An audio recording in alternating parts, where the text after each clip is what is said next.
All right, joining us now with reaction, Fox Business host Charles Payne, columnist for The Messenger, Fox News contributor Joe Concha. All right, I've talked about the canary in the coal mine. There actually was three. Maureen Dowd writing the story about the granddaughter that they wouldn't recognize. The second is the media mob, CNN's poll, but CNN's on-air comments about Joe.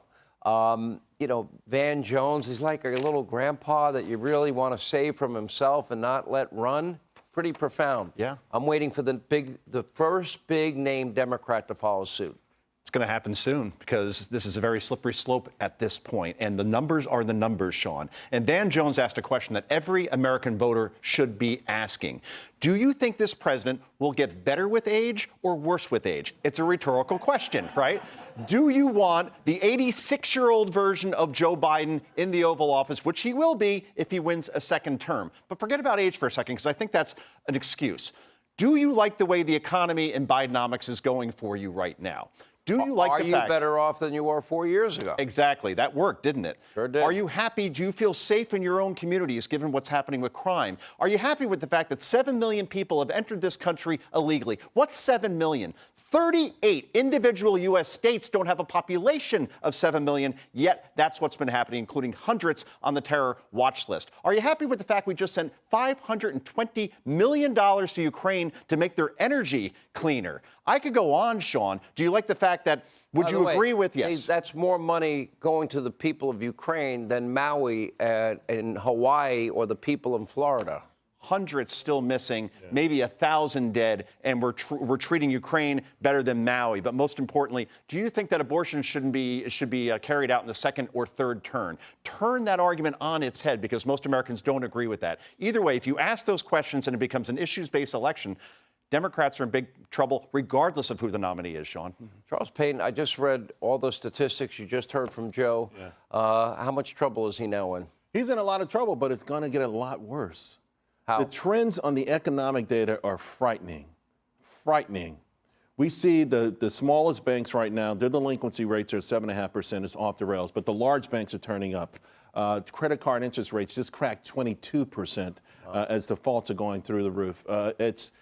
All the economic indicators point to extreme pain, and it's going to be exponential. Like, you know, on my show today, I talked about the Ernest Hemingway, you know, how'd you go bankrupt? First it was gradual, then sudden.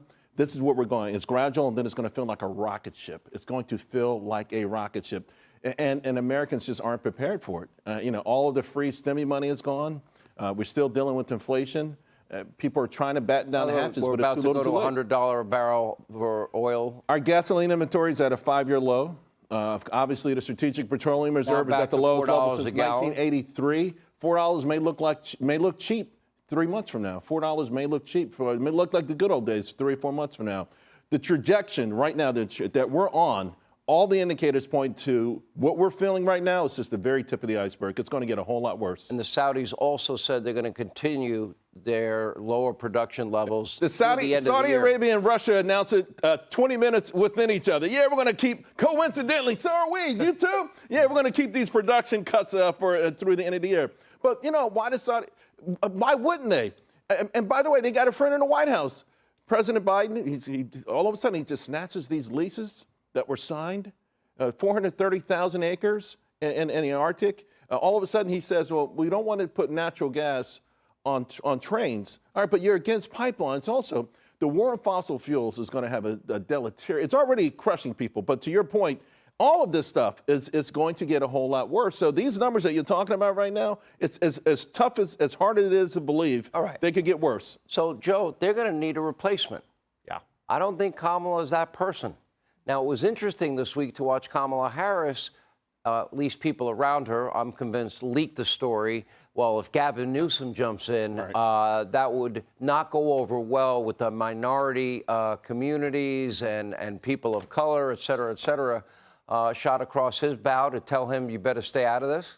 Sean, you look at polling, and you talked about Joe Biden being as low as Jimmy Carter, 39%. It's not a place you want to be if you're running for re-election. You know where Kamala Harris is? She's at 32%. 2%. That is the lowest of any vice president in history. She was supposed to be Plan B. I'm not sure she's even Plan Z at this point because she has an articulation problem. She has an authenticity problem. She failed at the U.S. southern border. And we talked about Joe Biden not being likable.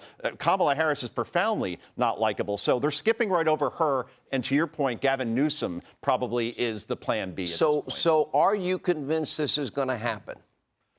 It's trending in that direction, but Democrats tend to be very loyal, right? They stick together. And until Gavin Newsom is given the go-ahead, I'm not sure that will. But again, what does the bumper sticker look like? Right. Make America California? Because I'm pretty sure we don't want that either. High taxes, high homelessness, and obviously a state run by... How about my hair doesn't blow in the wind?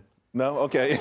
I mean, your hair doesn't blow in the wind. Me and Gavin Newsom, right? I mean, it's just like all I ever do is see him pose, so right? who would they go to? Who would be You know what? They're in a real dicey predicament. What they do have working for them is that what they proved the last election is that it's no longer about passion. It's about an organization, getting out the vote. You don't really have to have there was something about going into a voting booth on election day and pulling that lever, something that energized you. Now when you can harvest votes, it almost doesn't matter. If we could just send someone to all of the houses on this map. They better get in the ballot harvest, the legal ballot Right, because if we could send someone to every house on this map and pick up the ballot, we'll fill it out for you. Just initial it. We'll fill it out for you, knock on your door, so you don't need to be passionately behind someone. Charles Payne, Joe Concha, great to see you both. Yeah. Hey, Sean Hannity here. Hey, click here to subscribe to Fox News YouTube page and catch our hottest interviews and most compelling analysis. You will not get it anywhere else.